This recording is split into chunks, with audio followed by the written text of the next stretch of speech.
everybody, and welcome to today's MediaWorks Masterclass. For those that don't know, my name is David Norris. I'm the Chief Operating Officer here at MediaWorks and also the MediaWorks Masterclass host. Today, we are going to be talking all things using digital PR to build a brand or a brand's AI recommendations or what AI recommends. I think, for me, this is such an interesting topic right now, and it's one of the reasons that we're covering it because, again, everybody, when we go out and speak to clients, everybody's asking about sort of what the coverage is, how does it operate, what are we seeing, how is it impacting with other search mechanisms that exist out there.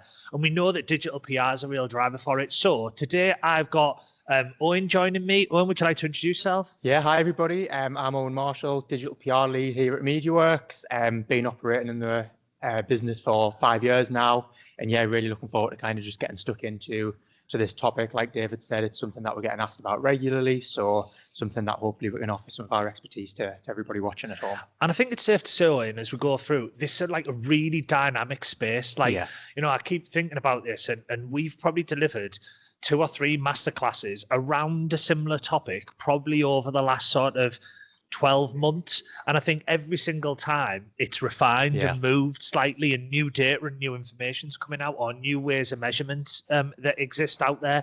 And what we are seeing is that sort of AI and LLMs in particular are playing a totally different role than they were 12 months ago in the consumer decision-making process. So we're going to touch quite a lot on context, but also going to leave people with a view of sort of how do they move forward? How do you actually take some of the learnings that we're taking as an agency into your own organization?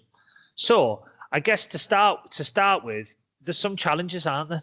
Yeah, absolutely. Look, as you said, David, it's a moving space, and I think that is ultimately leading to that stat that you can see on the left, which is that 73% of PR professionals say that visibility and kind of generative AI search is somewhat important to the communication strategies. But because that is constantly transforming and the models are changing so often, 29% say that nobody actually owns that yet, with a further 13% unsure of who's responsible. So I think the message of this is that people know it's important, but actually, I don't think everybody's kind of worked out where it sits and where it kind of sits. Is it kind of PR and DPR is a huge driver? Is it that SEO and content are kind of impacting those models as well? So realistically, it's probably a combination of all three, but I think that's what we'll go through today, a little bit of how kind of PR teams and DPR departments as well can work with content SEO to ensure that they are visible. And I think it's important to note that number on the left is jumping all the time, isn't it? Exactly. You know, so from our perspective, we know that PR professionals that are out there are talking about clients or publications, talking them about AI discoverability and what does that all mean. So I think that's the premise of today's conversation.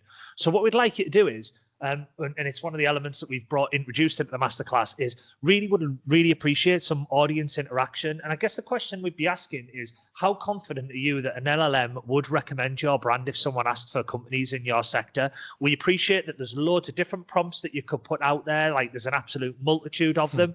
But from my perspective, it'd be really interesting to understand from the audience, like, what your views are. To make that happen, what you've got to do is you've just got to literally, takes 2 seconds to do, literally just scan the QR code on the right-hand side.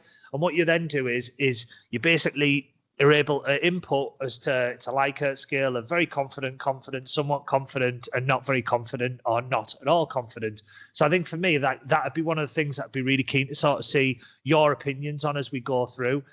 We might circle back around to that at the end of this session. If everyone can just do that, that'd be really interesting. Because again, we like to reflect on that data and see what it means. Yeah. But I guess why this is important, people are increasingly receiving answers and recommendations before visiting a brand's website. So shall I do the old one, you do the new one? Yeah. So I think what we used to talk about from traditional search is someone would input a search. So whether that be keyword or a series of keywords, people would make a search. And then you would be served with a results page, and that ultimately would then direct you to a website where you would click for some information. Now, that might be direct to the actual brand's website, or it might be to a third-party website if they were surfacing the information for that. But then ultimately the brand is considered and compared. Like you are surfacing information. The aim is that you click through to a link on a website, and then what you do is you get the information that you need and either go on and complete your transaction or action on that website, whatever that action may or may not be. And ultimately, you'd be in a position where you'd sit there and go, right, I've now been served with the information that responds to my query, and I've taken that information from a website. Very different now. Yeah, absolutely. So, as you can see here, that before people have even visited a company's website, you can ask that question within those AI models that we're talking about. You'll then receive that summarized answer, which quite often recommends a number of brands, as you can see with the example on the right-hand side there. What that then does is that gives you the sources and the mentions of where that's referring from and where to. And I think what's quite interesting with this example in particular around kind of the best places to find, comfortable mattresses and bedding and so on, is that out of the 4 sources that were recommended from this prompt, actually 2 of them are pulling from publications, and both of those are Ideal Home. So what we can straight away see is how can we target publications that are going to influence certain prompts and certain kind of inputs from users within these models, and how can we then create content that, again, we'll come on to target those particular publications that are often cited. Yeah, people might be screaming right now through the set going, well, where does AI overviews fit into all of this? And what I'd say is it's probably more linked to that AI-led discovery, where ultimately, again, and it is one of the biggest challenges, we are seeing website traffic from organic search decrease across the UK. I think the latest statistic is annually it's about 26% down from organic traffic year on year. And it's primarily driven by the fact that people are being served with that 0-click search result. So, and by that, I mean the AI overview. And again, Google in particular have put that very prominently in the SERP. So it does take up that top space. If you made that exact query, if you like, or search in traditional search language, and you were talking about mattresses in the UK, it's like you would be served with AI overview content. Absolutely. And again, that will serve similar sort of information to what the LLMs are giving, right? It'll give you a bit of a summary, and then ultimately it'll normally try and give you sort of directional information all served up without you ever clicking on anybody's website. So again, this is one of the elements that we're always battling with. And we know that people are increasingly using LLMs as well. So I think the statistic up in the top right-hand corner is 54% of UK adults report using tools such as ChatGPT, Copilot, or Gemini. So this isn't something that's going away. And what I would say is the platforms are adapting as well, which makes this such an interesting space. So I guess there's always an element of, right, it was about being found, right? It was about how did you get to position number 1? And I guess what we're saying is in LLM world, it's not just about being found.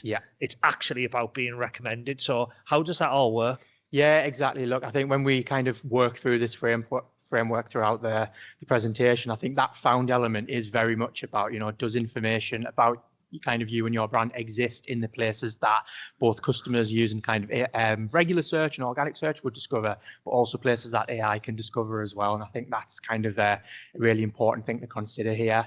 It then moves to that kind of next part, which is the understood element, which is actually, is it clear what you do and what you are relevant for? And how you can get around that is by building clear topic and category associations. Then it becomes are you trusted? Is that understanding supported by credible third-party evidence, which is very much where the digital PR element comes in as a key factor here. And all of them 3 together should then ideally lead to you being recommended and shortlisted, similar to that previous example. And I guess what we're going to do is we're going to spend, again, that's quite a useful framework to see it like that, Owen. I think what we're going to do is we're going to use this to then guide the rest of the session. So I think for us, in that found section, it's about, can people and AI systems discover useful information about your brand? So we call this ultimately coverage, right? We talk about coverage and visibility. We talk about things like citation rates, and we're going to use that language as we go through. So for us, it's AI answers are built from information across the web. AI answers are built from the information not from only a brand's website.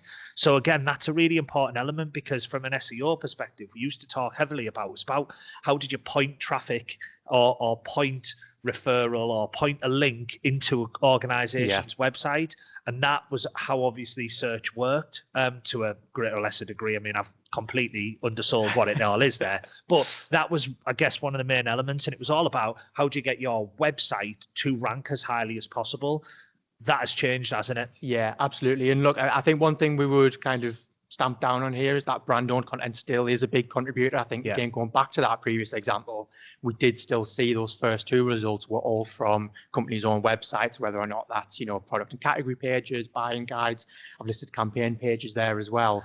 But what it is also showing is that third-party coverage makes such a difference. So things like media coverage, mentions, expert commentary, and so on, they are all playing that kind of massive impact into whether or not you are found within these models. Away from that, you've also then got that wider kind of web sources and ecosystem too. But as I mentioned, DPR's role is very much within that middle area.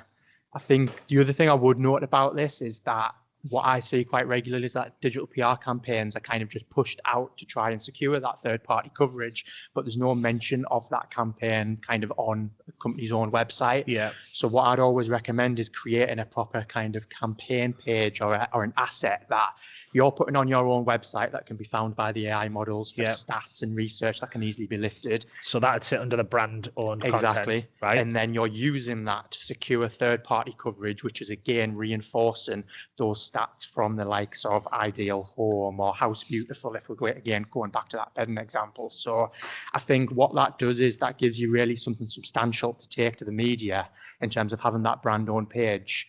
And then, as I said, that then helps contribute to, that middle section in particular. And those wider web sources are interesting, aren't they? Yeah. Like when I think about Reddit, like actual Reddit responses, etc., pulling into sort of AI models, if you like, and actually surfacing information. It's just really interesting. Things like customer reviews. I'm speaking to a client on Monday, a higher education college provider in the Northeast, and they were talking to us about like customer reviews and what that was doing and how they had noticed that was one of the things that was starting to pull in terms of their LLM responses. And I think just to be really crystal clear though, is like, the challenge I think you get into is SEO is still super relevant. Like it's still like often one of the biggest drivers of traffic to most websites, right? What we're saying here is LLMs are a bit of the new frontier. But again, what we know is that there's an increase in demand on people wanting to use them, and there's people wanting more and more information from them. So it's again how we measure that. And I guess what I would say, I think a really useful tip here is if you want to really understand sort of the split between brand-owned content, third-party coverage, and website sources in terms of a prompt result, is just put in a prompt. Yeah. Just put in a prompt and see where it's pulling the information from. You'll see the sources at the bottom, or they'll often give you a little link. And I think it's a really useful way to see sort of the difference of where it's pulling information from. And then go and commit that same prompt almost in search and see where search results are pulling the information from and the websites that are ranking. And that, for me, is the clearest way to delineate between the two. And I think I think people will be fascinated and really surprised by what they see there. So I guess third-party authority in AI answers what the data shows. Yeah, so look, this research here really kind of explains why those AI-generated answers don't just rely on what a business says about itself. They draw on evidence from across the web, including journalism, research, expert commentary, all things that we mentioned on that last slide, but also kind of other third-party sources. The interesting thing for me here is that actually just 0.3% of kind of sources and citations come from paid advertorial sources. Yeah. So again, when people are thinking about, right, I really want to secure coverage on a particular website, as I feel as though this is driving, results through prompts that I've identified, it's not just chasing kind of any way of being featured within that kind of publication or that website. It's actually about creating content and evidence that these publishers and journalists want to use, that will then kind of massively kind of increase your chances of being featured. Yeah, I just think for me, like DPR, and I know it's one of the reasons I'm talking about, is such like an important element of ranking in an LLM. And I think like this shows a lot of that. When you're talking about 84% of AI cited links were classified as earned sources, I think that's fascinating.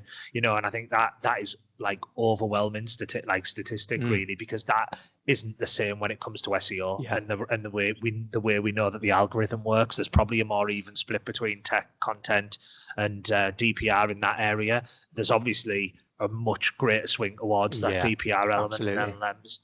So I guess once we've been found, we want to be understood. So is it clear what the brand stands for and what is relevant for? I think the language we've been using actually recently has been like, what do brands want to be famous for? You know, because again, there's quite a lot of battleground here, and I think it's picking your fight. Yeah. 100%. Look, I think we've noted on this slide that it's not kind of enough now to just be mentioned within a story or within a page. Your brand really does need to be connected to, you know, a specific customer need, a topic, a category, so that both people and the AI systems can interpret you and your brand consistently. You know, typically DPR reporting was very much around where we mentioned or was that piece of coverage linking back to our website. But I think what we actually need to kind of think about now is, what does that piece of coverage actually tell the user or that AI model about the brand? Does it explain what you do? Who are you helping? What problem are you relevant to? And those kind of same associations appearing consistently across different stories is really what's going to drive how you are found and seen by the models. You know, we've noted there at the bottom that if AI can find you but can't understand what you're relevant for, then recommendation becomes a hell of a lot less likely. Yeah, it becomes really difficult. And I think, again, like we would try and help structure people's ideas around, again, what do you want to be known for? And I guess this is one of the areas that we look for, isn't it? Is like, this is how we break it down is category, need, expertise, audience. Yeah. Do you want to talk a bit through that? Noah? Yeah, absolutely. I think the first thing to note on this is that in a lot of ways, this is essentially brand messaging and not, you know, this new AI concept that people are potentially kind of have worries about, which the stats have shown previously. You know, traditional PR has kind of always asked, what do you want people to think of when they think of your brand?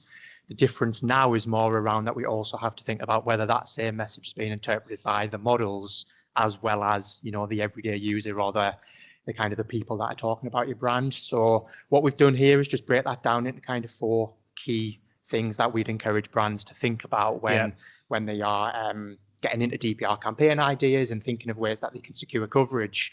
You know, what do you actually do? Who are the people that you're trying to help? What problem do you solve? And what can you credibly talk about without pushing the boat too far? And I would actually encourage people to almost write those down and come up with the answers and then go, right, on this side, what are the 10 prompts we would want to show for? And then see if those actually match up. Absolutely. And how does all of that align? Because I think that is often the problem, just that misalignment. Yeah. And again, the platforms are getting more and more sophisticated. So we are seeing the algorithm learn and show more relevant data than they were showing like 18 months ago, where it was pulling from all over the place and you get some really quite unusual results in lots of instances, but it is getting more accurate. And I think, again, part of that then is you need to be really clear about where you want to compete and what you want to be saying, and are you saying that consistently? And also, to your point, publications backing that up and saying similar things. Yeah. And that needs to be across your whole asset base, whether it be website, whether it be digital PR outreach, whether it be your organic social. Do you know what I mean? Like, I think you've got to be thinking about is the consistency being the key. So then once you've moved out of that stage, then the trusted stage. So again, like we've got to think about, are you trusted? Are you supported by credible third-party evidence? And again, we've often talked about links. We've talked about coverage. So that's probably the place to start. Yeah, absolutely. And look, what we are very much saying on this slide is you need to do everything on the left in terms of your website, making a claim. But ultimately, you know, every business can write that we are experts in a certain field or we can solve this problem. Yeah. So what we really need to consider is those on the right-hand side, which is a lot more useful around when there's actually evidence behind the claim that you're making on site. You know, do we have genuine named experts and visible people that we can attribute to certain topics or conversations that we want to be involved in? Do we have original research or data pieces that, you know, other people can reference and find later down the line as well? Are credible publications, you know, independently featuring that expertise that we're talking about? And does it happen more than once? Again, going back to that consistency point, very much is around consistency and repetition here to give those signals and help reinforce the messaging over time to the models. And I think, that's where PR is particularly useful, because you're creating that proof away from your website that ultimately kind of demonstrates what you are all about and what you are trying to offer to people. Well, I was thinking, you never see on website, do you, where you'd see an organisation say, we are an average provider of. Everybody says we are leading or we are world. It's like, and that's where the LMs rely on that third parties to be talking about you in that sense. Do you know what I mean? Yeah. So again, you've got to be thinking about that. And I think we touched on it, but from link building to a sort of authority building, like we talked about what traditional digital PR is, then we talked about what authority-led digital PR is on the right-hand side. Yeah, absolutely. And look, I think this is one of the main areas where DPR has probably broadened a little bit. I think I mentioned before that if the only question that you're asking around kind of your outreach strategy and when you're creating campaigns is just, right, how many links did we get? That's no longer enough from like a reporting and measurement perspective. And we're actually potentially missing some of that wider value. It is things like on the right-hand side there about, what topics are we associated with that create trust? Was that coverage that we secured actually relevant? Did it feature genuine kind of expertise? And is it reinforcing something that we've talked about before?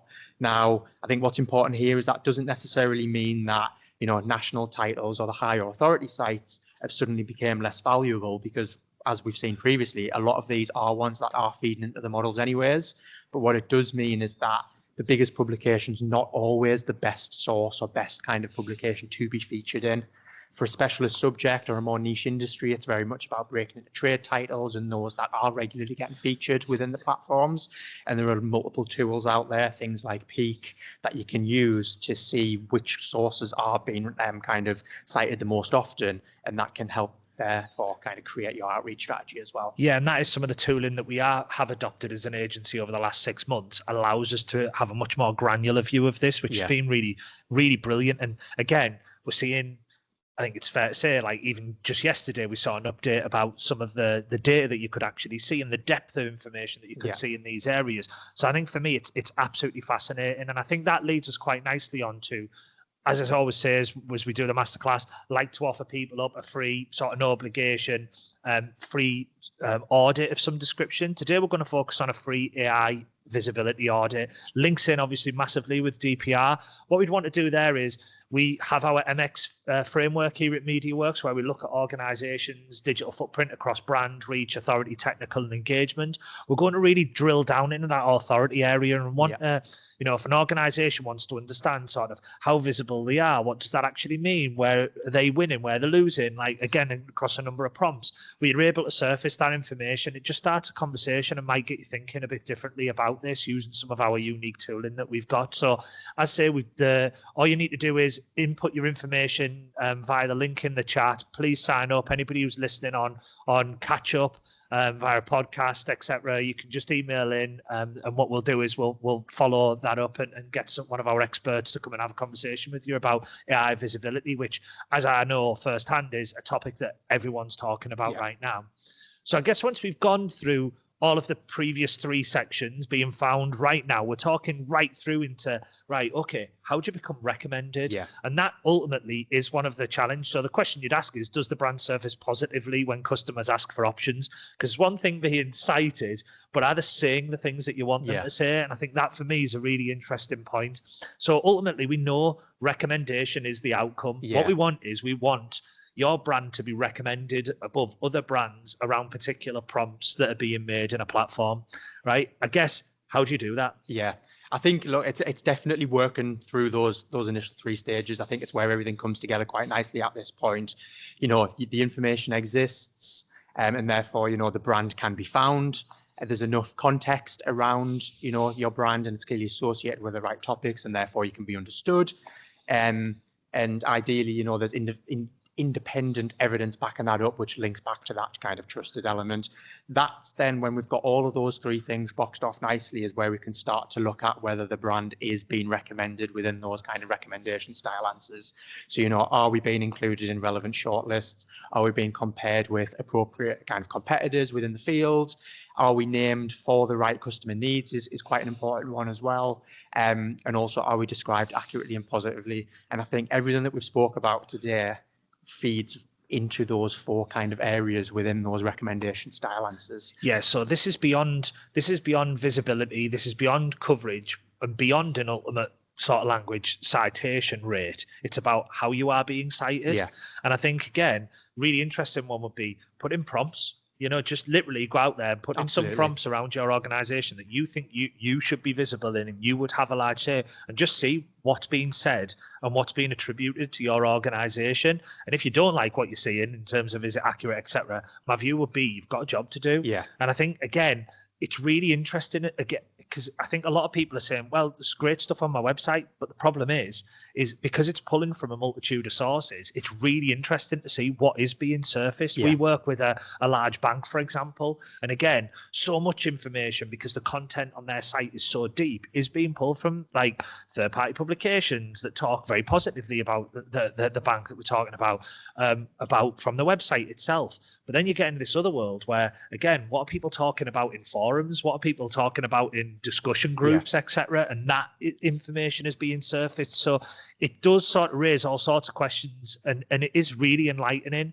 But I guess for us then, look, we've talked a bit about structure, things that people need to consider. I guess always we'd like to sort of spend the last 5 minutes really talking about what does that look like in practice? Yeah, absolutely. So again, linking right back to the start when we mentioned, a mattress provider or a bed retailer, we just wanted to use these as an example to kind of bring each section to life. So found maybe, that retailer have created a report that analyzes sleep habits or kind of purchasing patterns that they found in store and online, and generated kind of lifestyle coverage from that report.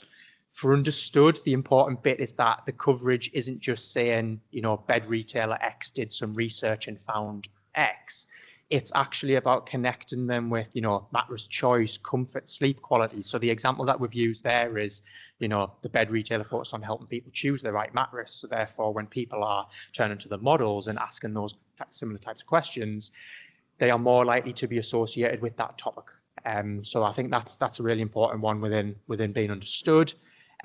Trusted is obviously, giving people reasons to believe it. Are we supporting that with a named expert, credible research, a transparent methodology when we have, created that piece of research and study that we've mentioned? And then finally, recommended is where we'd start asking those customer style questions that you mentioned, David, have a little bit of a play around with. Is it for this kind of example, which mattress brand should I consider if comfort and sleep quality are important to me?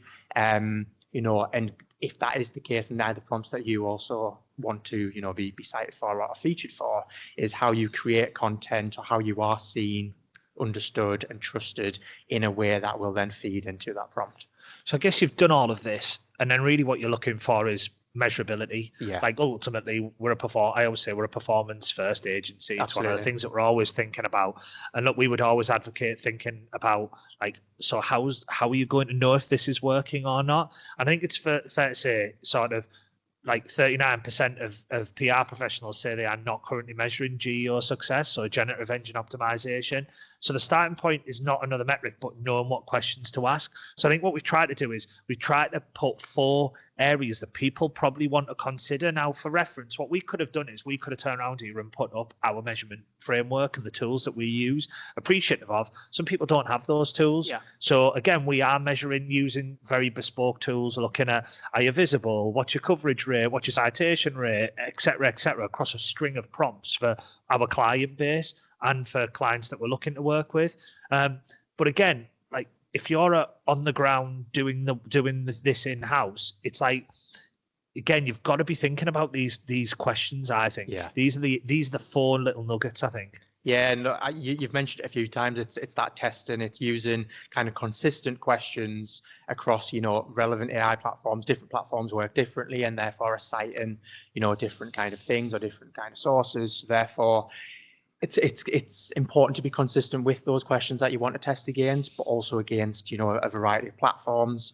The next few things are obviously looking at the context, is the brand appearing for the right topics and being described accurately, which again links back to everything we've been discussing today and how different, parts of the funnel can make an impact on that. Review the sources. I think that's a big one, which publication, pages and pieces of coverage are actually contributing to those, and also compare over time, track visibility, position against competitors, rather than relying on a single result from a single platform. So I guess one of the questions would be asked is, how are PR teams responding? So again, what are people doing? And this is based on some of the most recent data out there. But again, what are PR teams doing to think about how they improve visibility in AI generated responses? Yeah, I think, look, one thing that stood out to us when we caught up was obviously that this isn't necessarily anything groundbreakingly new. It's not an alien world. It's typically stuff that people were doing previously. It's just about really fine tuning that with some of the stuff that we've spoke about today. Securing coverage in high authority publications is ultimately the aim of all types of PR, whether or not that's PR, digital PR, AI led PR. Creating authoritative data-driven content we've spoke about quite a lot as well. But I think what's important here as well is that there's quite a lot of overlap between DPR and then things like SEO and content teams who are doing things like optimizing content for search, structuring content for easier AI, parsing and so on. So yeah, I don't think this necessarily requires inventing a completely new discipline. It is just about fine-tuning some of the strategies that people already have in place and making it more relevant for those AI platforms. Yeah, really interesting. And again, it's interesting to me that only 29% are monitoring AI tools for mentions and citations. I think that I would expect to, when the research is done a year's time, I bet that number spikes massively. And if it doesn't, I think it will be something that people should be thinking about. I guess, final couple of slides, what brands should do about it, Owen? Yeah, just to kind of summarize, really, I think a lot of this comes back to being more deliberate with ongoing activity anyways, like I mentioned before. What are the topics that you want to be known for and should be known for, which probably comes before, what campaign shall we do next, for example. Thinking about that up front rather than just jumping straight into ideation. Yeah, it's what you want to be famous for. Exactly. I keep going back to what does your brand want to be famous for? Where do you want to compete? Because there's such a battleground out there. It's about selecting what you want to actually do. Absolutely, yeah. And then, what have we actually got to say around those topics? Things like, have you got the experts, the customer insight, the data research, and so on. All things that are useful, that gives people a reason to cover you and your brand. And when I say people, I mean publications and so on as well. But I think one of the big things is also don't just disappear from a topic after you've started to get involved within that kind of conversation, or after you've launched a kind of particular campaign on something. You really do need to kind of double down on a lot of those to reinforce that association over time. Yeah, keep doing it over time, because it is so dynamic. Is if you just rely on, we said this great 6 months ago and we got a publication and we were represented in this and then we got a citation. Don't expect it to be there in 6 months if you just sat there going, we've got that nailed. Exactly. Because it will move. You've got to keep reinforcing, keep going out with fresh content all the time. So I guess key takeaways are your website is only part of the picture. We've talked about that. We've talked about the role it plays within SEO versus in sort of the GEO space or AI search, if you like. I think for me, one of the key takeaways was being mentioned is not the same as being understood. So again, we've been talking quite a lot about that is it's great that you're being mentioned, but are they saying the right things? Yeah. Are they actually sort of aligned to what you'd want to put out there from like your own sources? And if not, you need to be thinking about how do you influence those conversations? And I guess for me, the final one would be recommendations. It is built over time. It's not you do it once and it's done. You've got to be consistently operating in the same space, consistently putting out content, consistently managing that ecosystem of sources, whether it be publications, third parties, like a whole series of things, and your own website, to make sure that you are sort of visible in this area. And I think, look, keep saying we'll be back, I would think, in the next few months to talk about other updates that we're seeing in this space. But hopefully you've found today's session really useful. And I guess all I'd like to say is thanks very much, Owen, for your time. And thank you, everybody who's joined us for today's MediaWorks Masterclass. Look forward to seeing you in the future. Thank you.